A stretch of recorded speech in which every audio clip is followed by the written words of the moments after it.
উদ্দেশ্য ছিল একটা, আমার এই উম্মতগুলি যেন দিন ধর্মটা গ্রহণ করিয়া ফেলে। কিন্তু তায়েফবাসীরা বুঝলো না, তায়েফের মক্কার কাফেররা ওরা ঐক্যবদ্ধ হইয়া আবার নবীর উপর নির্যাতন করা শুরু করে দিল। মক্কার নগরীতে তো আমার আপনার নবীর উপর নির্যাতন করলো। এই নির্যাতন সহ্য করতে না পারিয়া অন্য এলাকায় তায়েফের ভিতরে গেছিল। ওই তায়েফের লোকেরাও এমন ভাবে আমার আপনার নবীর পাথর মারলো। হযরত যায়েদ রাদিয়াল্লাহু তাআলা আনহু নবীজির সাথে ছিলেন। আল্লাহর হাবিবরে পাগল পাগল বলিয়া এমন ভাবে পাথর নিক্ষেপ করতে লাগলো যে পাথরগুলি আমার আপনার নবীর চামড়াটা ভেদ করিয়া, চামড়াটা ছিদ্র করিয়া বুকের মধ্যে যাইয়া পাথরগুলি খাইয়া যায়। আমার আপনার নবীর শরীর মুবারক থেকে রক্তগুলি ঝরতে লাগলো। শরীরটা বেয়ে বেয়ে এই রক্তগুলি জুতার মধ্যে, জুতা মুবারকটা পায়ের সাথে একসাথে আট হইয়া যায়। এমন কষ্ট দেখিয়া হযরত যায়েদ রাদিয়াল্লাহু তাআলা আনহু তিনিও পাথরগুলি আটকায় নবীজিকে বসাইয়া এবার তিনি আঙ্গুল দ্বারা পাথরগুলি শরীর থেকে সরায়, আর ওই জায়গা থেকে রক্তগুলি বের হইতে লাগলো। আর সে আজিমের মালিক হাবিবের সেই যে কষ্টটা সহ্য করতে না পারিয়া হযরত জিবরাইলকে পাঠাইয়া দিলেন। জিবরাইল যাও যাও, আমার পয়গম্বরের শরীর থেকে রক্ত ঝরতেছে, আমার পয়গম্বরকে শরীর থেকে রক্ত ঝরানোর পর এরপরও তারা আক্রমণ বন্ধ করে না। ও জিবরাইল তুমি যাও, তুমি যাও, যাইয়া আমার বন্ধুরে বলো, বন্ধু যদি অনুমতি দেয় তাহলে তায়েফের পাহাড়গুলিকে উপরে উঠাইয়া ওই তায়েফবাসীকে চাপা দিয়া ধ্বংস করিয়া ফেলব। দয়ার নবী, মায়ার নবী, ও দোস্ত, আমরা হইলে তো আগে আগেই বদদুয়া করিয়া দিতাম। আমার আপনার নবী বদদুয়া করে নাই। আমার আপনার নবী এর পরিবর্তে অপার পাওয়ার পরেও বলে, ও জিবরাইল, আজকে যদি তাদেরকে ধ্বংস করিয়ে দেওয়া হয় তাহলে আল্লাহর এই দ্বীনের দাওয়াত আমি আর কার কাছে নিয়ে যাব, কার কাছে নিয়ে যাব? আজকে তারা বুঝে না, বোঝে না, তাদের যে পরবর্তী প্রজন্মগুলি আসবে তারা তো একদিন না একদিন বুঝবে। অর্থাৎ আমার আপনার নবীর এত আক্রমণ করার পরেও নবী শুধু বলেছে উম্মত আর উম্মত। কথা বলেন ঠিক কিনা? এই জন্য আল্লাহ রাব্বুল আলামিন বলেন, ও নবীজি, আমি আপনাকে কাউসার দান করলাম। এক নম্বর হলো নহর দান করলাম। আপনি যখন হাসরের ময়দানে নহরের পানিটা পান করবেন তখন আপনি আনন্দিত হয়ে যাবেন। আপনার উম্মতগুলি যখন নহরের পানিটা পান করবে তখন আপনি আনন্দিত হয়ে যাবেন। দুই নম্বর হলো আমি আপনাকে সুখ দান করলাম। নবীজি দুনিয়াতে সুখটাকে পরিত্যাগ করিয়া উম্মতের চিন্তায় আর উম্মতের মায়ায় এই দুনিয়াতে নবীজি শুধু কষ্ট আর কষ্ট করেছেন। কথা বলেন ঠিক কিনা? এই কারণে আল্লাহ বলেন, নবী গো, আমি আপনাকে সুখ দান করলাম, সুখ দান করলাম। এই পর্যন্ত সূরা কাউসারের যে অনেকগুলি ব্যাখ্যা আছে, কাউসার শব্দের যে ব্যাখ্যাটুকু আছে সময়ের ভিতরে আমার আর সামনে দেওয়া যাবে না। এবার আসুন 2 নম্বর এবং 3 নম্বর। তো 1 নম্বর আয়াত থেকে আমাদের জন্য শিক্ষণীয় হলো, আমরা যদি হাউজে কাউসারের পানি পান করতে হয় তাহলে বেদাআতি কোনো কাজ আমরা করতে পারবো না। নারে তাকবীর, হয় নাই আওয়াজটা, নারায়ে তাকবীর, নারায়ে তাকবীর। আয় আল্লাহ, আপনি আমাদেরকে আপনার হাবিবের পরিপূর্ণ আনুগত্য করিয়া যেন আমাদের জীবনটাকে পরিচালিত করতে পারি সেই তৌফিক দান করুন। সবাই বলেন আমিন। এবার আসুন 3 নম্বর আয়াতের শানে নুজুল, এরপরে 2 নম্বর আয়াতের তাফসীরটা হবে। 1 নম্বর আয়াত বললাম, 3 নম্বর আয়াতের ভিতরে আল্লাহ রাব্বুল আলামিন বলেন ইন্না শানিআকা হুয়াল আবতার। চিল্লা বলেন আল্লাহু আকবার। আল্লাহ রাব্বুল আলামিন বলেন ও নবী, ইন্না শানিআকা, নিশ্চয় আপনার শত্রু যারা, হুয়াল আবতার, তারাই হবে নির্বংশ, তারাই হবে লেজ কাটা। এই কথাটা কেন বললেন? এর শানে নুজুল হলো নবীজি মেয়ে সন্তান 4 জন। কয়জন? সবাই কয় না, কয়জন? 4 জন। ছেলে সন্তান 3 থেকে 4 জন, মতান্তরে ইব্রাহিম অথবা কাসেম, এই 2 জন থেকে একটা ছেলে যখন দুনিয়া থেকে বিদায় হয়ে যায়, আগের সন্তানগুলিও অপ্রাপ্ত বয়স্ক অবস্থায় আল্লাহ তাআলা দুনিয়া থেকে বিদায় করে নিয়ে নিয়েছেন। নবীজির কোনো ছেলে সন্তান তারা বড় হয় নাই।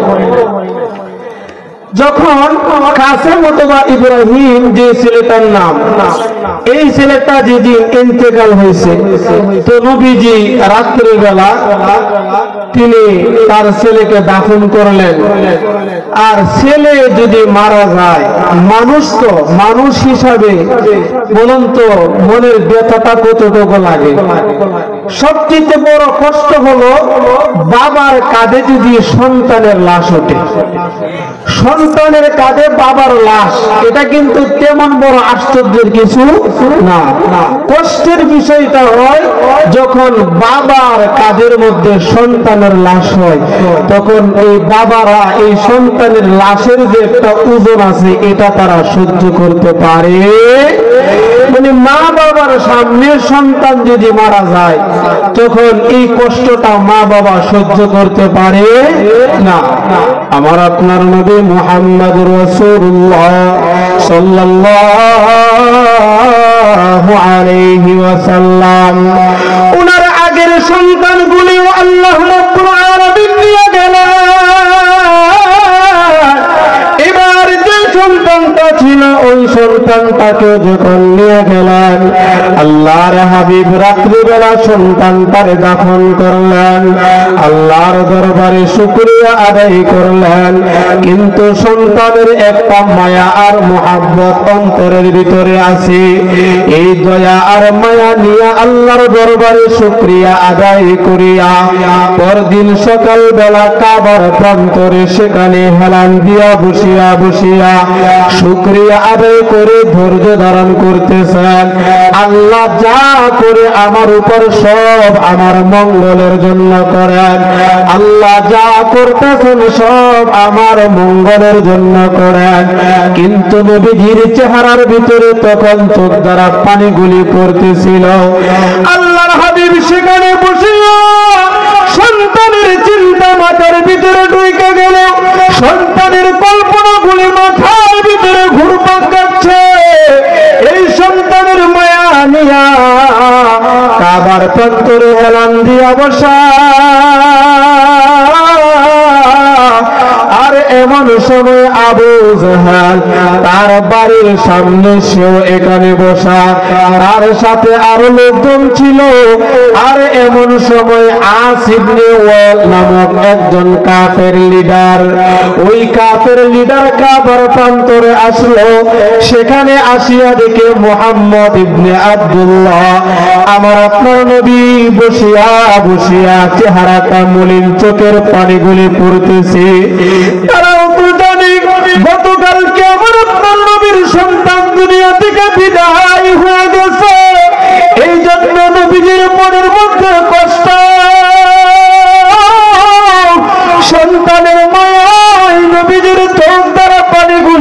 হইতেছে। এই জিনিসটা বুঝার পরও আস ইবনে ওয়াইল এখানে নবীজির সাথে কি যেন কথাগুলি বললেন। কথা বলিয়া আস ইবনে ওয়াইল যখন চলিয়া যাবে তখন আবু জেহেলের বাড়িটা বেশি দূরে নয়, সেখান থেকে কাবাটা পরিপূর্ণ তখন দেখা যায়। এখন তো দেওয়াল হয়ে গেছে, যার কারণে আর দেখা যায় না। আর তখন এই কাবার চত্বর থেকে আবু জেহেলের বাড়িটা এটা স্পষ্ট দেখা যাইত। আবু জেহেল তার বাড়ির সামনে বসিয়া এবার আস ইবনে ওয়াইলকে ডাক দিয়া বলে, ও আস ইবনে ওয়াইল, তুমি এতক্ষণ কার সাথে কথা বললে, কার সাথে কথা বললা? আবু জাহেল জিজ্ঞাসা করে, আরে কাদের বন্ধু? আবু জাহেলের বন্ধুরে। আস ইবনে ওয়াইল শুধু তো সৎ ব্যবহার করে, তার কারণ হলো কাফিরদের স্বভাব ছিল আমার আপনার নবীরে যত কষ্ট দিতে পারত, কথার দ্বারা হোক, কাজের দ্বারা হোক, হাতের দ্বারা হোক, মায়ের দ্বারা হোক, কলা কৌশলের দ্বারা হোক, ও দোস্ত সম্মানের হানি করিয়া হোক না কেন, কাফেরদের স্বভাবই ছিল কেমনে আমার নবীরে কষ্ট দিবে, কষ্ট দিবে। তাই নবীর চেহারার মধ্যে যখন পানি দেখা যায়, আর আস ইবনে ওয়াইল তখন ডাক দিয়া কয়, ও আবু জাহেল দোস্ত, আমি যে এতক্ষণ কথা বললাম, যার সাথে আমি কথা বললাম সে হলো আবু তার। বলেন নাউযুবিল্লাহ, জবানটা খুলে বলেন নাউযুবিল্লাহ। আবু তার শব্দটা বলল, আবু তার, আবু তার শব্দের অর্থ হলো নির্বংশ। আবু তার শব্দের অর্থ হলো লেজ কাটা। আমাদের সমাজে আবু তার শব্দের অর্থ হলো আখুরা বলিয়া মানুষে ডাকে, আছে না নাই?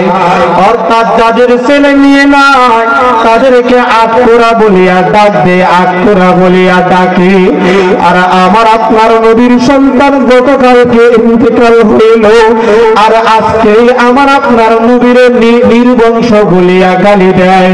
নির্বংশ বলিয়া আটকুরা বলিয়া যখন গালিটা দিল, আমার আপনার নবী কথাটা শুনিয়া আস ইবনে ওয়াইল নবীজির শুনাইয়া উচ্চ আওয়াজে বলল, আমি এতক্ষণ আবু তারের সাথে কথা বললাম, অর্থাৎ মুহাম্মদ সাল্লাল্লাহু আলাইহি ওয়াসাল্লামের সাথে কথাগুলি বললাম। এই কথাটা শুনিয়া আমার আপনার নবীর অন্তরের মধ্যে, দিলের মধ্যে কষ্টটা আরো ডাইবা গেছে। আল্লাহর নবীজি আরো চোখের পানিটা আটকাইতে পারলেন না।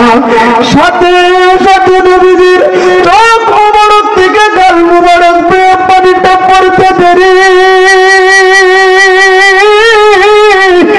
আপনাদের যে গালিটা দিল, এই গালিটা আরো সে আজিম পর্যন্ত পৌঁছিয়া গেছে। আল্লাহ রাব্বুল আলামিন জিবরাইলের ডাক দিয়া কয়, ওরে জিবরাইল,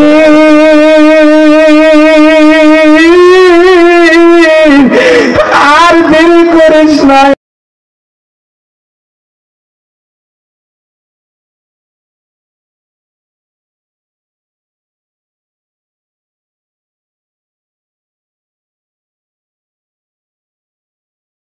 আর হাবিবকে মক্কার কাফেররা আবু তার বলিয়া গালি দেয়, আমার হাবিবরা নির্বংশ বলিয়া গালি দেয়। ও জিবরাইল, আমি আল্লাহর পক্ষ থেকে তুমি আয়াত কেন নিয়া আমার পয়গম্বর জানাইয়া দাও, ইন্না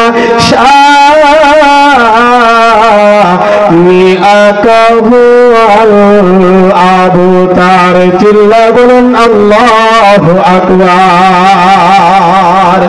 জিবরাইল আরশে আজিম থেকে তার ডানা গুলি দিয়া অতি দ্রুত আসিয়া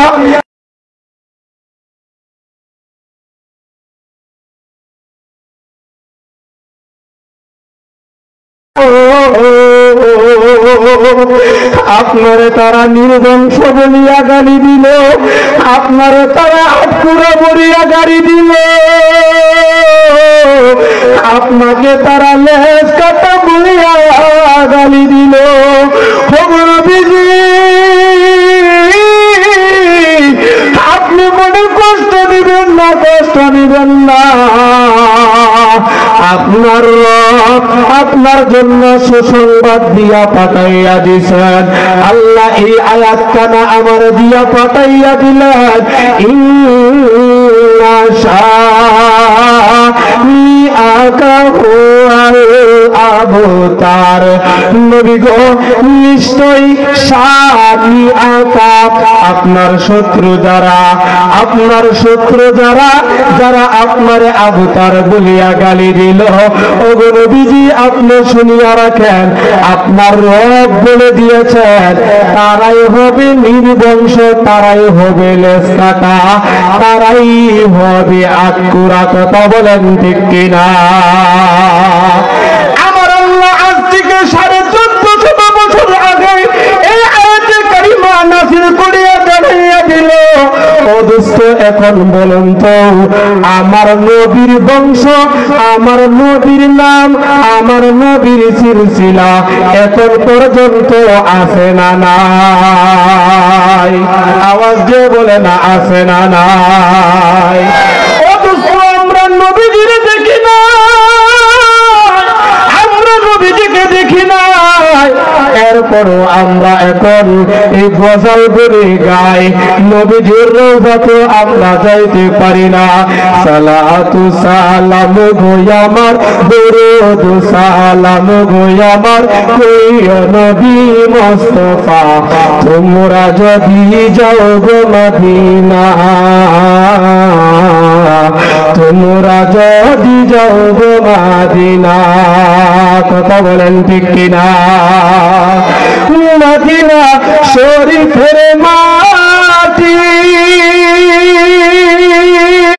সালাম গো আমার, কইও নবী মুস্তাফা তোমরা যদি যাও গো মদিনা, তোমরা যদি যাও। আলাউদ্দিন আইএমসি মিডিয়া কুরআন হাদিসের কথা বলে, সত্যের দিকে আহ্বান করে। Alauddin IMC media.